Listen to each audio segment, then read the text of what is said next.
What's good, everybody? It's your boy Ace here, back with another props video. Yesterday, I didn't have any NBA plays. I posted NFL plays for next weekend because I didn't have NBA plays at the time. But after that video, I told y'all I was going to be in the Discord posting NBA plays. So I did exactly that, and we had another profitable day, solid day. It wasn't a crazy day like we saw this past weekend where we had some really crazy days. It wasn't like a 8 unit profit, but we gained a unit. So never complain about profit. We gained a unit. We actually had 6 cashes and 4 chalks, so it really wasn't that good of a day. But one thing that saved us was ladders. So as you can see, I posted Porzingis over 1.5 threes. But another play I did was Porzingis 3+3s, which was plus 210. So that cashed. Porzingis over 5 3 pointers attempted. Prize pick slip that I posted. Nas Reed over 1.5 threes, and then Nas Reed 3+3s, which was plus 185. So those plus odd plays really helped out in the long run because if those were like regular plays, then we probably would have broke even. Um, but I did too many ladders, so those catches ended up helping a lot in the long run there today or yesterday. Jalen Johnson over 13.5 RA was also plus odds when I posted it barely. And then Trae Young assists. I took his 9.5 assists and then I ended up doing his Goblin 7.5 on Prize Picks for a discount. So both of those ended up chalking. I think he only had 6 assists. It was a really bad game. I watched that whole game. I don't know if he had that many potentials. He probably had like 13 potentials, but it was because he had 9 turnovers. Like I watched that game. There were like 3 of his turnovers were where he was passing to somebody like a Kongwu, where it looked like they were gonna be open and get a layup, and Trey was gonna get an assist, but he just made a horrible pass. Like he made a really bad passes in this game. So not really like he might have had a small amount of potential assists, but it's because some passes that he made were absolutely terrible. So I feel like he at least should have gotten 7.5, but 9.5, I don't know, would have been sweaty. But that's hindsight's 2020. Jared Allen over 27.5 PRA. He ended up getting 25, but he only played 22 minutes. The whole write up for that play was his per minute stats without Mobley, and we only needed like 30 minutes, which he's been getting like 35 minutes per game without Mobley this season in 3 games. He only needed like 30 minutes, and he ended up only getting 22 minutes. And he still almost cashed, but he only played 22 minutes because of blowout. So that play was just a blowout chalk. And then Nick Richards over 9.5 points. He just didn't play well. He just didn't shoot the ball. So I'll take the L on that. But we still made a unit. So even on a day that wasn't that good of reads, the ladders were really good reads, but everything else I felt like they were good reads, but obviously not because well, not obviously not because not every chalk is a bad read, but. Trae Young just had a terrible game, and then Jared Allen blowout, and then Nick Richards was good. But still made a unit, so I'll never complain about profit. Never complain about profit. But anyway, let's talk about the plays for today now. I have one NBA play because I'm telling y'all, this NBA board is trash. Like, in my opinion, this NBA board is trash. I try to find plays and we've been doing really well. Like obviously, if you guys have seen the past videos or if you guys follow me on Twitter, make sure you follow the Twitter at Real Ace Picks. Sometimes I post plays on there for y'all that don't watch the videos, or sometimes I'll post an extra play that's not in the YouTube video. So make sure you follow me on Twitter, turn on those post notifications just in case I post another prop. But what was I going to talk about? I was going to talk about the board. The board, man, this shit's trash. Like the board today is pretty bad in my opinion. Weak board, weak matchups. Like just bad matchups in my opinion. So I have one NBA slip, and then I'm gonna have another NFL play for this weekend that you could just lock in early before any potential bumps. So let's go ahead and get into that. So the first play, I'll go ahead and talk about the NBA play first. I am going light units on this, so don't like go crazy, don't nuke it. Follow unit size as always, because I'm not the most confident on this play, and I'm not gonna just splurge units just because we're hot right now. I'm staying consistent, staying the course. The first play is going to be a little slip, though. It's going to be an alt line slip. So it's going to be Jordan Poole, 3+3s. If you want to take his 4+ at plus odds, that's up to you. I feel way better about his alt line, obviously. Obviously I do. But if you want to risk it at the plus odds, that's up to you.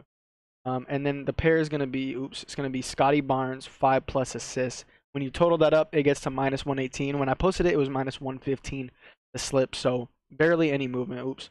Barely any movement. So if you want to till it at that price, go ahead. But let's go ahead and talk about the write up for this. There's not really a big write up in this play. Not really a big write up in this play. But basically, Jordan Poole, I mean, he's cashed this line in a lot of games, especially as of late, as you can see. So if we go ahead and check the injuries that the Wizards are dealing with, my computer's being slow because I have 40 million tabs open. The only injury that they have on the report right now of players that like actively play is Malcolm Brogdon. He's out for this game. Saddiq Bey hasn't played. Bagley barely plays.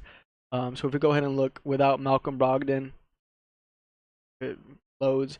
Without Malcolm Brogdon and then with Kyle Kuzma, as you can see, his hit rate is 83% on this line, on this 3+3s line, when Brogdon is out and with Kyle Kuzma playing. And he's been going over this line a lot, so the hit rate's there.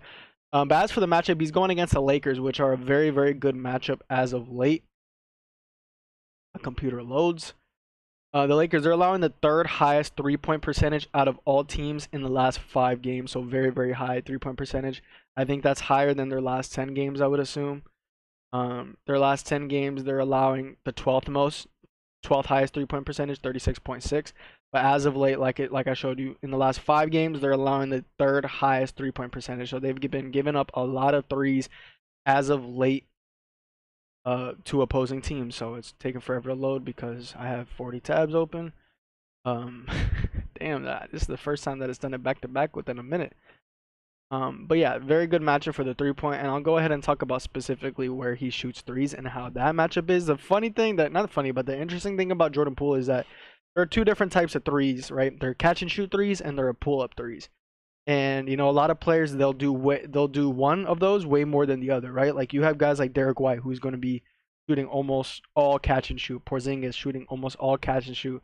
And then you have guys like, I don't know, maybe like Trae Young, who shoots a lot of pull-up threes, way more than catch and shoot, and other guys that just shoot strictly one of those. But the thing about Jordan Poole, and I'll just say the write-up because I can't show you, but Jordan Poole, he's averaging 5.7 catch and shoot 3-pointers attempted in his last 3 games, and he's averaging 5.7.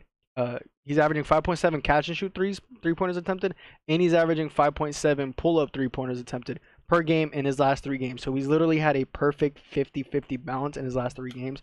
So it's not like we need the matchup to be advantageous for either pull-up or catch and shoot. He has both of those in his arsenal, in his bag recently. So that's very, very good for Jordan Poole. And if my computer ever loads, it's never taken this long. Damn. Where he shoots most of his threes is from the above the break 3.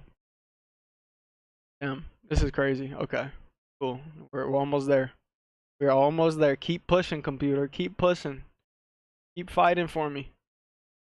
Where he shoots most of his threes, what I was going to say is where he shoots most of his threes are from above the break. So he's not really a corner shooter because he has the ball in his hands a lot. He doesn't sit in the corner.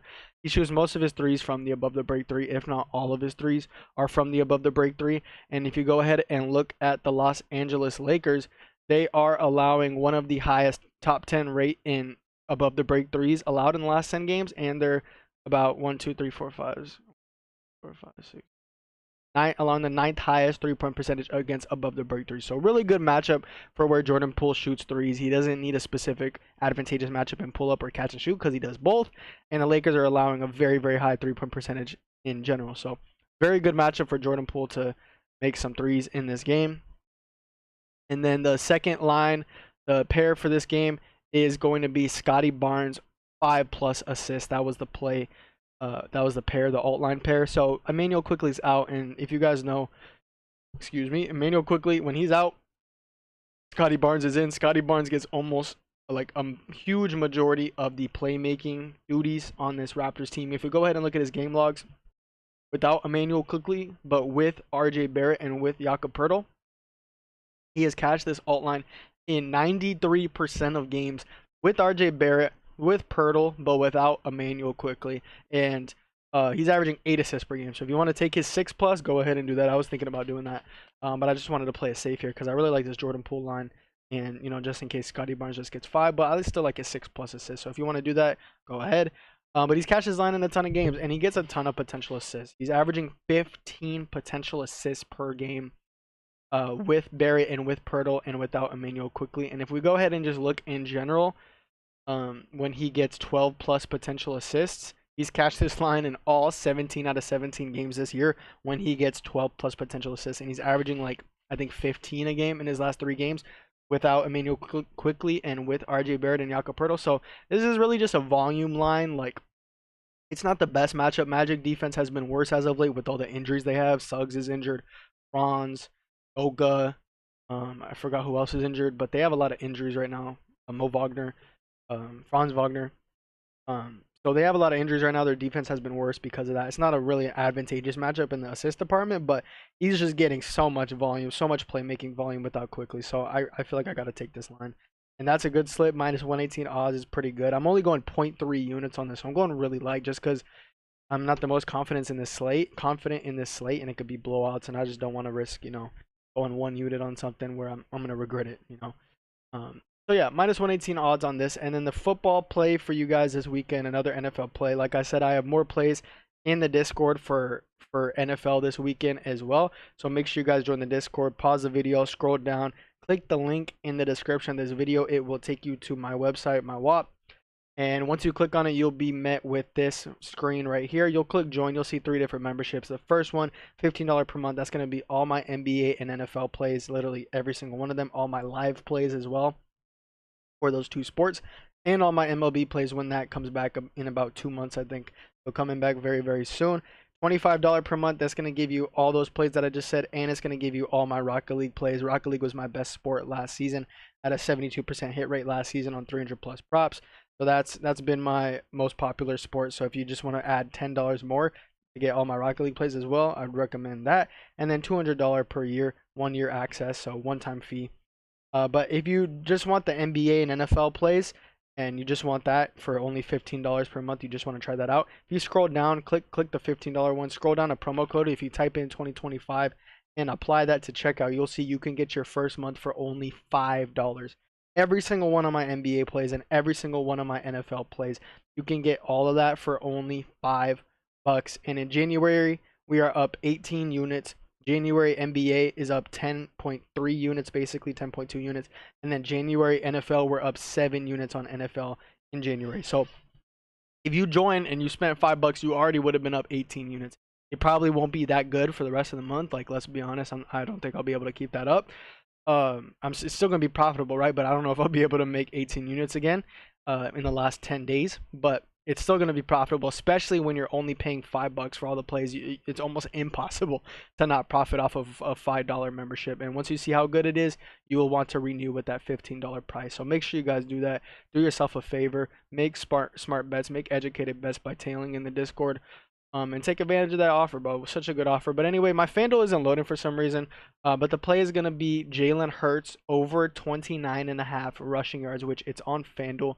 I literally just checked it on my phone. I posted it a day ago. It hasn't been bumped. But for some reason, my FanDuel is not loading. So that's a little bit weird. But it is there. It's there literally right now. I'm checking on my phone. It's 29.5 minus 114 odds. But if we go ahead and look at the hit rate for this first before the write-up, let me go ahead and bring that up. Over 29.5 rush yards, which as you can see, minus 114 FanDuel. It says it right there. For some reason, it's not loading for me on my computer. But let's go ahead and talk about the hit rate. So this is already 32.5 and 31.5 on some other sites. So slight value here, not much value, but slight value. He's cashed in 76% of games this season. He's cashed in his last 10 out of 11 games. And he's cashed in all 9 out of 9 home games this year. And not only that, he's cashed in both playoff games this year. 36 against the Packers, 70 against the Rams. So that's an amazing hit rate on all departments. He cashed in these 2 playoff games, even though he was coming off a concussion. So that's really good that even though he was coming off that concussion, they don't want him to run as much. He still was able to catch this line. Now that he gets another week, he should be perfectly fine to run the ball even more. That concussion should be, out of the back of his mind already by now. He did have a little leg injury in that Rams game, which I don't know if you guys saw the game, but he did have a little leg injury, but he came back.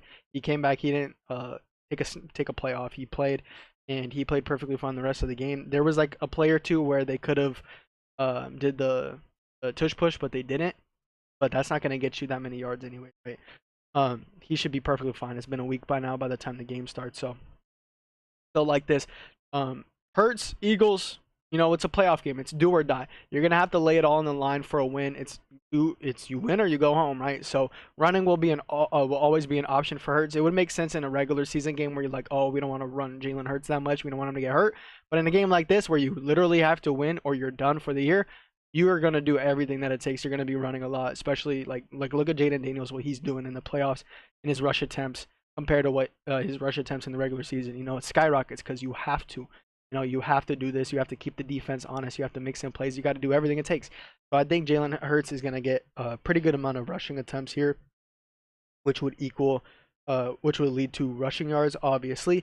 He's also cashed this line in both games head-to-head against the Commanders this year, cashing easily with 39 rush yards against them and then 41 the second time they played. So already has the head-to-head matchup.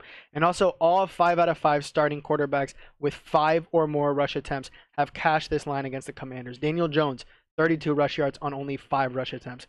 Lamar, 40 rush yards on 11 rush attempts. Caleb Williams had 47 rush yards on 9 rush attempts. Daniel Jones, once again, 54 rush yards on only 7 rush attempts. And then Jalen Hurts himself, 39 rush yards on 10 rush attempts.